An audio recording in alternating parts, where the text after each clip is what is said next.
Fantastic. So ఇష్టం కూడా పాడడం. నా పర్సనల్ ఫీలింగ్ ఏంటి అంటే పాటలు రాయగలిగే వాళ్ళు, పాడగలిగే వాళ్ళు సరస్వతి అనుగ్రహం ఉంటే కానీ చేయలేరు అనేది ఒక బలమైన నమ్మకం అండి నాకు. అవును, అంటే నేను స్టార్ట్ చేసినా సరే no it will not happen for you అనే ఫీలింగ్లో ఉంటాను. ఖచ్చితంగా అది నమ్మే వాళ్ళకి అదొక సుకృతం. అంటే ఒక మంచి దీనివల్ల జరిగేది. అందరికీ పాట రాదండి, అందులో ఇన్స్ట్రుమెంట్ అయినా నేర్చుకోవచ్చు, కానీ పాట స్వతహాగా వాళ్ళు నేర్చుకోవాలని రాసిపెట్టి ఉంటేనే జరుగుతుందని నేను feeling. Not everybody is Born music. Yeah, absolutely. I love music and I love singing and I love all the crafts of the industry, but I have never dared. ఏదో 4 సినిమాలు వేసానులే, నేను కూడా యాక్ట్ చేశాను, but I didn't enjoy it. మాది fast పేస్డ్గా ఉంటుందండి. Music is always on the go, lot of activity, hectic ఇది అవుతూ ఉంటుంది. అక్కడ ఒక షాట్లో లైటింగ్ అక్కడ కూర్చోపెట్టి ఇలా తిరగండి అంటారు, అయిపోయింది, వెళ్ళి కూర్చో అంటారు గంట. ఆ టైంలో టైం ఏదో వేస్ట్ అయిపోయినట్టు ఫీల్ అవుతుందండి. అంటే పపెట్ జాబ్ అయిపోతుంది కానీ బట్ యా అదే మోస్ట్ టఫెస్ట్ పార్ట్. నాతోటి అందరూ అడుగుతూ ఉంటారు, సార్ సినిమా ఇండస్ట్రీకి వద్దాం అనుకుంటున్నాం సార్, ఏంటి సార్ ఏంటి మీ ఓపిక ఉందా? రా, ఓపిక లేకపోతే మాత్రం రాబాక. షూటింగ్ వచ్చినా ఓపిక ఉండాలి, షూటింగ్ లేకపోయినా ఓపిక ఉండాలి. సో అది వచ్చే వరకు ఓపిక ఉండాలి. సో ఓపిక ఉంటేనే రా అని చెప్తా ఉంటాను. మీకు నాకు ఒకటి కామన్ ఏంటంటే, నేను వెసిట్ క్యారెక్టర్స్లో I played CBI officer. So అది right. So but like you said, ఓపిక చాలా కావాలండి సినిమా ఇండస్ట్రీలో ఉండాలంటే, to sustain the pace, and also you have to learn to be very grounded and calm and patient with everybody around. మాకు I'm exactly in an industry where everything happens fast తొందరగా pacey place. I mean ఇప్పుడు okay, మనం అంటే ఏదో చిన్న characters supporting roles చేస్తున్నాము, ఓపిక్గా ఉండొచ్చు అనుకుంటాం. కాకపోతే పెద్ద హీరోలకు కూడా 7, 8, 10, 12 సినిమాలు ఫ్లాప్ అయ్యి కూడా మళ్ళీ బౌన్స్ బ్యాక్ అయిన హీరోలు ఉన్నారు. మరి అంత ఓపిక ఉన్నారు వాళ్ళకి. ఎంత డబ్బులు ఉంటే మాత్రం మాట పడాలి కదండి. అక్కడ జనం పిచ్చి నోటికి వచ్చినట్టు రాశారు, మన గేమ్ చేంజర్ గురించి ఇష్టం వచ్చినట్టు రాశారు. ఎఫర్ట్లో ఎక్కడ ఏమితో లోపం లేదు. Ram Charan was at his best, Shankar గారు హ్యాస్ డన్ అ గ్రేట్ ఇది, బట్ అన్నం అనేస్తారు అందరూ అనేస్తారు.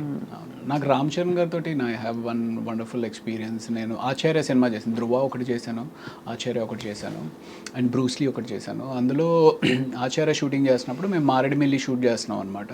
అండ్ దెన్ నాకు కొంచెం సాయంత్రం అయిపోతే ఊరికి లైట్ జాగ్. యాక్చువల్లీ ఆ టైంలో కొంచెం ఫిట్నెస్ మీద కూడా ఎందుకో తెలీదు చాలా ఫోకస్డ్గా ఉన్నాను. అదే టైంలో ఈ కోబలి షూటింగ్ కూడా జరుగుతూ ఉంది. సో జాగింగ్ చేస్తూ ఉంటే, that was the first day అనమాట. ఈవినింగ్ జాగింగ్ చేస్తూ ఉంటే రామ్ చరణ్ గారు వెళ్ళిపోతూ కార్ ఆపి వెనక్కి రివర్స్ తీసుకుని, రవి మొత్తం జిమ్ సెటప్ అంతా పెట్టాను, you can go and use it అని చెప్పి అన్నారు అనమాట. Wonderful thing, such a great thing. ఒక పెద్ద హీరోకి నేను ఏదో చిన్న సపోర్ట్ చేస్తున్నాను, వెళ్ళి యూజ్ చేసుకోవాలని అవసరం లేదు.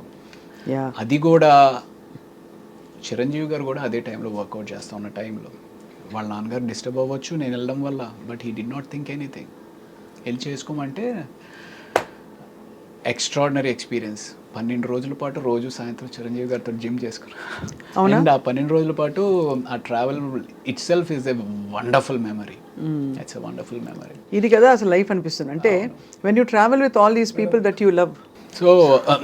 So Acharya shooting 12 days was an amazing experience అనమాట. చిరంజీవి గారు, నేను, బెనర్జీ గారు, సో ముగ్గురమే ఉండేవాళ్ళం. సో భోజనం కలిసి చేయడం, ఆయన ఏవో ఒక విశేషాలు చెప్పడం, ఆయన ఎక్స్పీరియన్సెస్ చెప్పడం, ఓ చిరంజీవి గారు ఇంత సింపుల్ ఇది అన్నట్టుగా. ఐ మీన్ ఆ ఫీలింగ్ అనమాట చాలా తక్కువ మందికి వస్తుంది.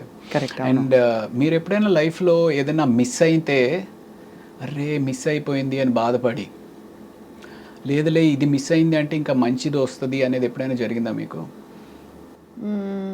నేను మిస్ అయిపోయాను అస్సలు ఫీల్ అవ్వను. రైట్. ఇంకా మంచిది ఏదో వస్తుందని మాత్రం ఫీల్ అవుతుంటా. ఓకే, సో చెప్పండి. అంటే సో 12 days షూటింగ్ అయిపోయింది అనమాట. 12 days షూట్ అయిపోయింది. మంచి కరోనా అప్పుడే అయిపోయి, మారేడుమిల్లి షూటింగ్లో ఏంటంటే మనకు ఫోన్స్ పనిచేయవు కాబట్టి ఫ్యామిలీతో మాట్లాడాలి అంటే సాయంత్రం ఎప్పుడో ప్యాకప్ అయిన తర్వాత బయటికి ఎక్కడికో వెళ్ళి ఆ టవర్ వచ్చిన దగ్గర నిలబడి మాట్లాడేసి మళ్ళీ వెనక్కి వచ్చేయాలి. సో అలా ఉన్న పరిస్థితిలో 12 రోజులు అయిపోయింది. 12 రోజులు అయిపోయిన తర్వాత మనకి రేపు ప్యాకప్ అని చెప్పేసి ఈవినింగ్ 4 o'clock ఎందుకో ఫ్లైట్ ఎక్కాలన్నమాట.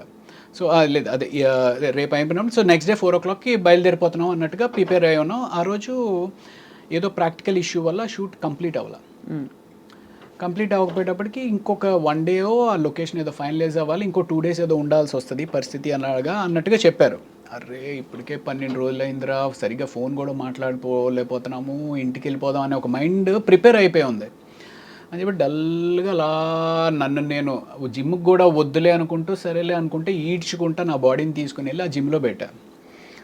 చిరంజీవి గారు అప్పుడు జిమ్ చేసుకుంటా ఉన్నారు. ఏంటి రవి మీరు వెళ్ళిపోతారన్నారు కదా, వెళ్ళలేదా అంటే, లేదు సార్ అదేదో షూటింగ్ పోస్ట్ పోన్ అయిందంట కదా సార్, మేబీ ఇంకొక రోజు ఉండాల్సి వస్తుంది అని చెప్పి అంటున్నారు సార్ అని చెప్పేసి అన్నా. అవునా సరే ఓ పని చేయి, రేపు నేను 3 o'clockకి ప్రైవేట్ ఫ్లైట్లో వెళ్ళిపోతున్నాను, నాతో వచ్చేయన్నారు. Can you imagine that? Chiranjeevi గారితో ప్రైవేట్ ఫ్లైట్లో. So that was an awesome. So ya that on in hindsight I would say that is a beautiful thing. ఏంటంటే ఇలా ఎందుకు జరిగిందంటే ఒక కారణం ఉంటుందని తెలుసుకోవడం, అలా జరుగుతుంది. ఎగ్జాక్ట్లీ. అలా మీకు ఒక బ్యూటిఫుల్ ఎక్స్పీరియన్స్ వెయిటింగ్ కాబట్టి ఈ డిలే జరిగింది. అవును. కాబట్టి ప్రతి డిసప్పాయింట్మెంట్ తర్వాత ఒక అద్భుతం ఉంటుంది. Great thing. సో ఇండస్ట్రీకి వచ్చి ఎంత కెరియర్లో సక్సెస్ అయ్యాము, లేకపోతే ఎన్ని అవార్డులు సాధించాము, ఎంత డబ్బు సంపాదించాము అనేది పక్కన పెడితే, ఎన్నో ఒక యూనో హైస్ని చూసి జీవితంలో ఎంతో నేర్చుకుని జీవితంలో ఎంతెంతో సాధించిన మహా వ్యక్తులతోటి ట్రావెల్ చేయగలిగాం. అది చాలా పెద్ద మెమరీ అవుతుంది మీకు, మెమరీ బుక్. మెమరీ. అండ్ దానికి తోడు మీకు supporting wife and family. Correct. చాలా, and also lot of good people in your life. Right. It reflects your goodness also, Ravi Prakash గారు. మేబీ. సో అది we look forward to seeing you more and more on screen. Thank you. నేను actually interviews అంటే పెద్ద YouTube interviews ఏముంటుంది, నీ private లైఫ్ని తీసుకొచ్చి public తోటి షేర్ చేయాలి అంత ఇంట్రెస్ట్ వాళ్ళకేముంటుంది నా ప్రైవేట్ లైఫ్లో అనే ఒక చిన్న దాంతో ఎక్కువ చేయను. బట్ మీరు కొంచెం ఇంటలెక్చువల్గా ఉంటుంది, మీతోటి మాట్లాడడం కొంచెం ఎంగేజ్ చేస్తారు అనే ఒక ఉద్దేశంతో ఓకే స్వప్న గారితో అయితే చేద్దాం అని చెప్పి వచ్చానండి. I hope I didn't let you down. లేదు, it was nice.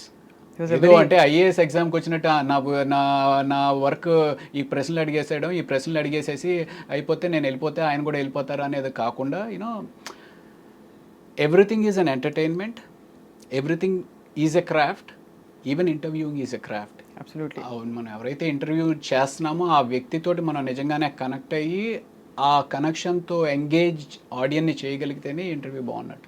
Absolutely. I hope people enjoy the interview today. Thank you. So and expecting the same. మళ్ళీ మీరు ఇంకా త్వరగా డిఫరెంట్ రోల్స్ చేస్తూ ఇంకా ఎక్కువ కూడా మా ఐ డ్రీమ్ స్టూడియోస్లో కూడా అప్పుడప్పుడు కనిపిస్తూ ఉంటారని ఆశిస్తున్నాం రవి ప్రకాష్ గారు. ఏదైనా మంచి ప్రాజెక్ట్ చేసి డెఫినెట్గా మీకు మళ్ళీ కనపడతాను. తప్పకుండా అండి. Thank you so much. Thank you. నమస్తే.